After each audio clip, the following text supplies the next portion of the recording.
ಗೆ ಸ್ವಾಗತ. ಎಲ್ಲರಿಗೂ ನಮಸ್ಕಾರಗಳನ್ನು ತಿಳಿಸುತ್ತಾ ಭಾಗ್ಯದ ಬಳೆಗಾರ ಅಭ್ಯಾಸ 3 ಪಾಠ 3 ಭಾಗ್ಯದ ಬಳೆಗಾರ ಹಾಡು. ಈ ಅಭ್ಯಾಸ ಜನಪದ ಗೀತೆ. ಕೊಟ್ಟಿರೋ ಪ್ರಶ್ನೆಗೆ ಒಂದು ವಾಕ್ಯದಲ್ಲಿ ಉತ್ತರಿಸಿ ಅಂತ ಹೇಳಿದ್ದಾರೆ.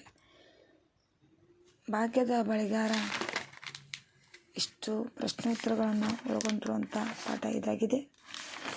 ಭಾಗ್ಯದ ಬಳೆಗಾರ ಕೊಟ್ಟಿರೋ ಪ್ರಶ್ನೆಗೆ ಒಂದು ವಾಕ್ಯದಲ್ಲಿ ಉತ್ತರಿಸಿದರೆ, ಬಳೆಗಾರ ಎಲ್ಲಿಗೆ ಹೋಗಿ ಬರಬೇಕೆಂದು ಹೆಣ್ಣು ಹೇಳುತ್ತಾಳೆ. ಬಳೆಗಾರ ತನ್ನ ತವರು ಮನೆಗೆ ಹೋಗಿ ಬರಬೇಕೆಂದು ಹೆಣ್ಣು ಹೇಳುತ್ತಾಳೆ. ತಾಯಿ ಮನೆ ಯಾವ ರೀತಿ ಇದೆ? ತಾಯಿ ಮನೆಯು ಹಂಚಿನ ಮನೆಯಾಗಿದ್ದು ಕಂಚಿನ ಕದವನ್ನು ಹೊಂದಿದೆ. ಚಪ್ಪರದ ನಡುವೆ ತಾಯಿ ಯಾವ ಆಟ ಆಡುತ್ತಾಳೆ? ಚಪ್ಪರದ ನಡುವೆ ತಾಯಿ ಪಗಡೆ ಆಟ ಆಡುತ್ತಾಳೆ. ಹಡದವನಿಗೆ ಯಾವ ಬಣ್ಣದ ಬಳೆ ಎಂದರೆ ಆಸೆ? ಹಡದವನಿಗೆ ಹಚ್ಚ ಕಂಪಿನ ಬಳೆ, ಹಸಿರು ಗಿರಿಯನ ಬಳೆ ಎಂದರೆ ಆಸೆ. ಕೊಟ್ಟಿರೋ ಪ್ರಶ್ನೆಗೆ 3 ವಾಕ್ಯಗಳಲ್ಲಿ ಉತ್ತರಿಸಿದ್ದಾರೆ. ಇಲ್ಲಿ 3 ವಾಕ್ಯಗಳಲ್ಲಿ ಉತ್ತರಿಸಲಾಗಿದೆ. ಹಾಗೆ ಈ ಪದ್ಯವನ್ನು ಗುಂಪಿನಲ್ಲಿ ಗಟ್ಟಿಯಾಗಿ ಹಾಡಿದ್ದಾರೆ ಎಲ್ಲ ಮಕ್ಕಳು ಕೂಡ.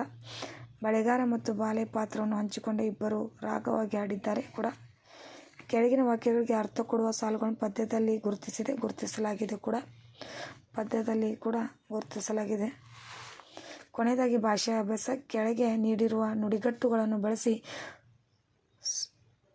ವಾಕ್ಯ ರಚಿಸಿ ಎಂದಿದ್ದಾರೆ. ಅಡ್ಡದಾರಿ ಹಿಡಿ, ತಪ್ಪು ಕೆಲಸ ಮಾಡು. ಶಿಕ್ಷಕರು ಒಳ್ಳೆಯ ಮಾರ್ಗವನ್ನು ತೋರಿಸಿದರೂ ಮಕ್ಕಳು ಅಡ್ಡದಾರಿ ಹಿಡಿಯುತ್ತಾರೆ. ಈ ಥರ ಕೆಳಗಿನ ನೀಡಿರುವ ನುಡಿಗಟ್ಟನ್ನು ಬಳಸಿ ವಾಕ್ಯ ರಚಿಸುವುದು.